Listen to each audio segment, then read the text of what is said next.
Mid-production on The Outlaw Josey Wales, Clint Eastwood fires director Philip Kaufman and takes over himself, breaking Hollywood's sacred rules. What happened next changed the industry forever. Here is the story. Clint Eastwood stood in the middle of the Arizona desert, facing down not Confederate soldiers or outlaws, but something far more dangerous in Hollywood, the Directors Guild of America. What he'd just done would create a new rule in the industry, one that would carry his name forever. It was March 1976, and The Outlaw Josey Wales was 6 weeks into production. The film was supposed to be Philip Kaufman's vision, a dark Western about a Confederate farmer turned vengeful outlaw after Union soldiers murder his family. Kaufman had developed the project, written the screenplay with Sonia Chernus, and been hired by Warner Brothers to direct. But Kaufman hadn't counted on Clint Eastwood. Clint wasn't just the star of The Outlaw Josey Wales. Through his production company Malpazzo, he was also the producer, which gave him significant creative control. He'd been drawn to the project because it reminded him of the spaghetti westerns that had made him famous, but with a deeper exploration of violence, loss, and redemption. From the first week of production, tensions between Clint and Kaufman had been escalating. Their visions for the film were fundamentally different. Kaufman wanted to make an art film, a meditation on American violence that would challenge audiences. Clint wanted to make a character-driven Western that would entertain while still having something meaningful to say. The conflicts weren't just artistic, they were practical. Kaufman was a meticulous director who liked multiple takes and extensive rehearsals. Clint, influenced by his experience with Sergio Leone and Don Siegel, preferred a more efficient approach. He believed in preparation and precision, not endless experimentation on the studio's dime. "Philip shoots everything like it's Citizen Kane," Clint told his longtime producer Robert Daly during a tense conversation in his trailer. "We're going to run out of budget before we get to the third act." The breaking point came during the filming of a crucial scene where Josey Wales confronts a group of Union soldiers. Kaufman had scheduled the sequence for 3 days of shooting, planning multiple camera setups and extensive coverage. Clint thought it could be done in 1 day with proper planning. "This isn't television, Clint," Kaufman said during a heated discussion between takes. "We need to serve the story, not the schedule." "The story won't matter if we don't have money to finish it," Clint replied, his voice carrying that familiar edge that people who worked with him learned to recognize as a warning. The argument escalated. Kaufman accused Clint of trying to turn a sophisticated Western into another Dirty Harry movie. Clint accused Kaufman of being more interested in impressing film critics than making a movie audiences would actually want to see. Warner Brothers executives, who'd been fielding concerned reports from the Arizona location for weeks, were caught in an impossible position. They had a major star who was also their producer, threatening to walk off his own movie, and a respected director who was defending his artistic vision. But what happened next would shock everyone in Hollywood. On March 15, 1976, Clint Eastwood called a company meeting in the production office trailer. The cast and key crew members gathered, expecting another discussion about schedule or budget. Instead, they heard something unprecedented. "Philip Kaufman is no longer the director of this picture," Clint announced. "Effective immediately, I'm taking over directing duties." The room went completely silent.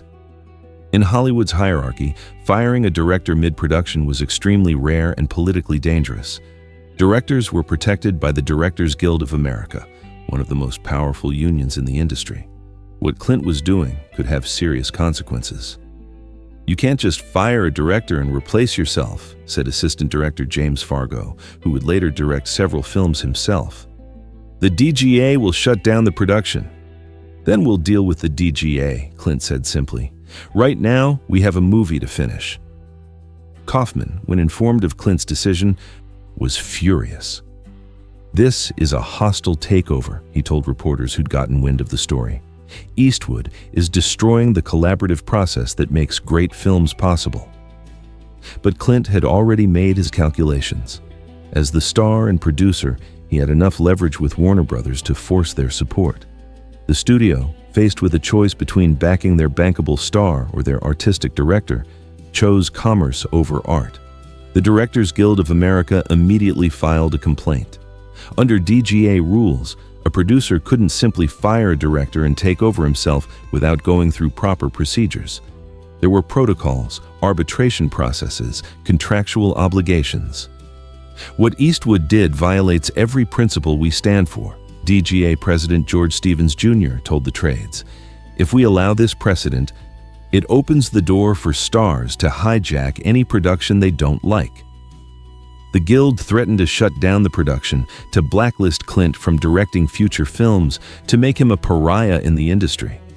But Clint had faced down studios, critics, and Sergio Leone's ego. He wasn't intimidated by union politics.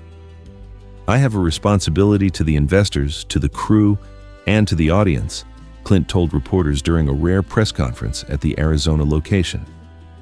"If that means taking on additional responsibilities to fulfill those obligations, then that's what I'll do." The production continued, but under a cloud of industry controversy. Every day brought new reports of DGA meetings, legal consultations, and backroom negotiations. Would Clint be allowed to finish the film? Would Warner Brothers cave to union pressure? What nobody expected was how well Clint would handle the directing duties. Working with cinematographer Bruce Surtees, who'd shot several of his previous films, Clint brought a visual efficiency to the production that had been missing under Kaufman. Scenes that had been scheduled for multiple days were completed in single days. The budget, which had been spiraling upward, stabilized. More importantly, the performances improved. Clint had always been an actor's director, even before he was officially directing. He understood how to communicate with performers, how to create an environment where they could do their best work. Suddenly, everything clicked, recalled actress Sandra Locke, who played Laura Lee.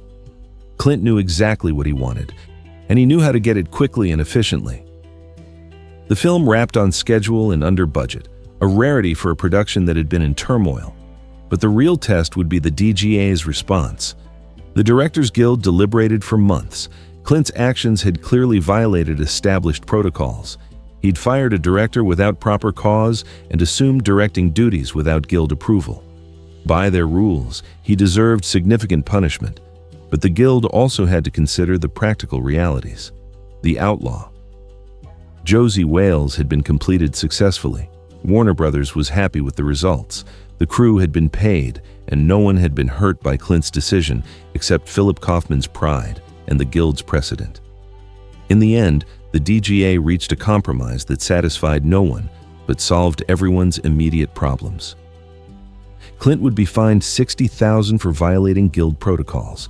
He would be allowed to keep directing credit on the Outlaw Josey Wales, but he would have to formally apply for DGA membership if he wanted to continue directing. More significantly, the Guild created what became known informally as the Eastwood Rule. From that point forward, any producer who wanted to replace a director with himself would have to go through a formal arbitration process. The Guild would have the right to review the reasons for the firing and approve or reject the replacement. The rule was specifically designed to prevent what Clint had done from happening again. The Eastwood Rule ensures that the collaborative process is protected, George Stevens Jr. announced when the new policy was implemented. No single person, no matter how powerful, can hijack a production for personal gain. But Clint had the last laugh. The Outlaw Josey Wales was released in August 1976 to excellent reviews and strong box office. Critics praised its visual style, its complex portrayal of violence and redemption, and Clint's performance as both actor and director. "Eastwood has created something special here," wrote Vincent Canby in the New York Times, "a Western that's both entertaining and thoughtful, violent and humane." The film became one of Clint's most beloved works, often cited alongside Unforgiven as evidence of his growth as a filmmaker. It launched his directing career in earnest, leading to decades of acclaimed films including The Bridges of Madison County, Mystic River, and $1 Million Baby. Philip Kaufman, meanwhile, went on to direct The Right Stuff and other respected films, but he never forgot what he saw as Clint's betrayal. "Hollywood is supposed to be collaborative," he said in later interviews. "What Eastwood did was pure authoritarianism." Years later, when Clint was asked about the controversy surrounding the outlaw Josey Wales, his response was characteristically direct. "Sometimes you have to make hard choices to serve the project. I wasn't trying to hurt Philip or disrespect the DGA. I was trying to make the best movie possible with the resources we had." The Eastwood Rule remains in effect today, a permanent reminder of the day one actor-producer decided that his vision for a film was more important than Hollywood's established protocols. It's been invoked dozens of times over the decades, usually successfully preventing the kind of mid-production power grab that Clint pulled off. But the rule also serves as a testament to Clint's unique position in Hollywood. He was powerful enough to break the system's rules and talented enough to prove that sometimes breaking those rules leads to better movies. The Outlaw Josey Wales stands as evidence that creative vision, backed by practical power and executed with professional skill, can overcome even the most entrenched industry politics. This is the story of how one man's refusal to compromise his artistic vision created a new rule in Hollywood, and how sometimes the best way to serve collaboration is to take complete control. Have you ever had to break established rules to achieve something important? Share a time when you had to choose between following protocol and following your instincts in the comments. Sometimes breaking the rules creates better rules. Clint's bold move created the Eastwood Rule, but also gave us a masterpiece. When have you had to choose vision over protocol? Subscribe for more Hollywood power struggle stories.